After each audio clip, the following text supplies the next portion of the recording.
Hi friends, welcome to Nim's favourites. ഇന്നത്തെ താരം മറ്റാരുമല്ല, നമ്മുടെ പാമ്പേഴ്സ് ആണ്. അപ്പോൾ യൂട്യൂബിൽ തന്നെ ഇത് ചിലപ്പോൾ ആദ്യമായിട്ടായിരിക്കും ഒരു പാമ്പേഴ്സ് വെച്ചിട്ട് ഒരു ഹെയർ ആക്സസറി ഒക്കെ ചെയ്യുന്നത്. അപ്പോൾ നമ്മളിന്ന് ചെയ്യാൻ വേണ്ടി പോകുന്നത് ഒരു ഹെയർ ആക്സസറി തന്നെയാണ്. അത് നമ്മൾ ഈ പാമ്പേഴ്സ് വെച്ചിട്ടാണ് ചെയ്യുന്നത്. അതിനുവേണ്ടി നമുക്കിതുപോലെ ഒരു പാമ്പേഴ്സ് വേണം, കൂടെ ഒരു കട്ട് പീസ് ക്ലോത്തിൻ്റെ ഒരു പീസും കൂടെ വേണം. അത് നെറ്റ് ക്ലോത്ത് ആണെങ്കിൽ കുറച്ചുകൂടി നല്ലത്, ട്രാൻസ്പെറൻ്റ് ആയിരിക്കുമ്പോഴാണ് കുറച്ചുകൂടി ഭംഗി ഉണ്ടാവുക. അപ്പോൾ നമുക്കിതെങ്ങനെയാണ് ചെയ്യാമെന്ന് നോക്കാം. അതിനുവേണ്ടി ആദ്യം തന്നെ ഈ പാമ്പേഴ്സ് നമുക്ക് കട്ട് ചെയ്തെടുക്കണം. 2 സ്ക്വയർ പീസസ് ആണ് കട്ട് ചെയ്തെടുക്കേണ്ടത്.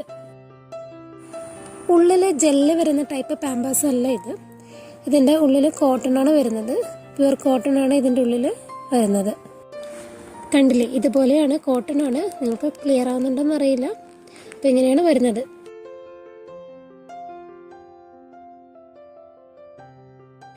കട്ട് ചെയ്ത് 2 പീസും ഈക്വൽ ആയിരിക്കണം. അതുകൊണ്ട് ഞാൻ ഒന്നുകൂടെ 2ഉം ചേർത്ത് വെച്ച് കട്ട് ചെയ്ത് കൊടുക്കുന്നുണ്ട്.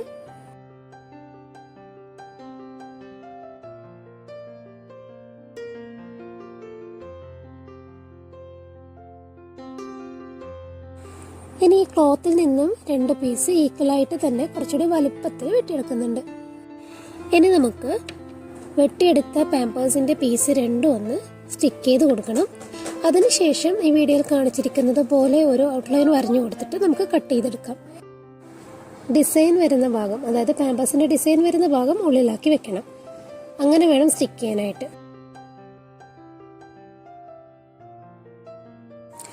ഒരു കാര്യം പ്രത്യേകം പറയാം, ഇത് പുതിയ പാമ്പേഴ്സാണ്, ഉപയോഗിച്ചതാണെന്നൊന്നും ആരും തെറ്റിദ്ധരിച്ചേക്കരുത്. അപ്പോൾ നമ്മൾ ഈ വീഡിയോയിൽ കാണിക്കുന്നത് പോലെ ബാക്കിയുള്ള കാര്യങ്ങളൊക്കെ ചെയ്യാം.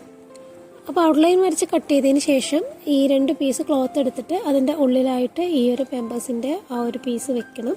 എന്നിട്ട് മുകളിൽ മറ്റുള്ള പീസും കൂടെ വെച്ചിട്ട് അത് 2ഉം കൂടെ ഒന്ന് സ്റ്റിക്ക് ചെയ്തെടുക്കുക. എല്ലാം വീഡിയോയിൽ കാണിക്കുന്നത് പോലെ തന്നെ ചെയ്താൽ മതി.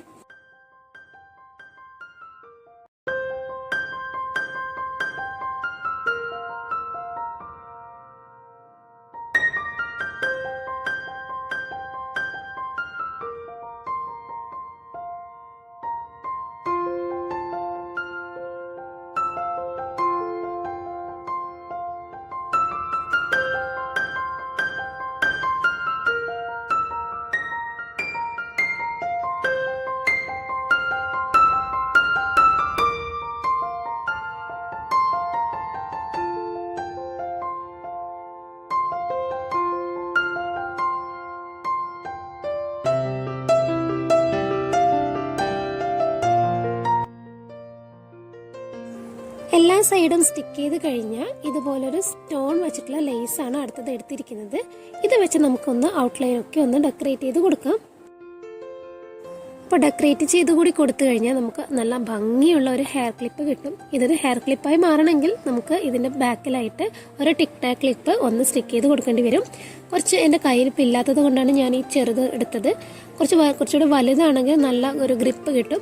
അപ്പോൾ കുറച്ചുകൂടെ വലിയൊരു ടിക് ടാക് ക്ലിപ്പ് എടുത്തിട്ട് ഇതിൻ്റെ ബാക്കിൽ കൂടെ ഒന്ന് സ്റ്റിക്ക് ചെയ്ത് കൊടുത്തു കഴിഞ്ഞാൽ നമുക്ക് അടിപൊളി ഒരു ഹെയർ ക്ലിപ്പ് ഇവിടെ റെഡി ആയിട്ടുണ്ട്.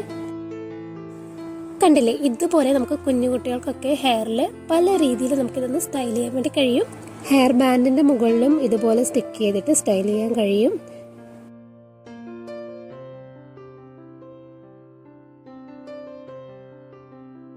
അപ്പോൾ ഈ ഒരു ഹെയർ ക്ലിപ്പും ഈ വീഡിയോ ഒക്കെ എല്ലാവർക്കും ഇഷ്ടമായിട്ടുണ്ടാകുമെന്ന് വിചാരിക്കുന്നു. ഇഷ്ടമെങ്കിൽ മറക്കാതെ ലൈക്ക് ചെയ്യുക, കമൻറ്റ് ചെയ്യുക, സബ്സ്ക്രൈബ് ചെയ്യുക. താങ്ക്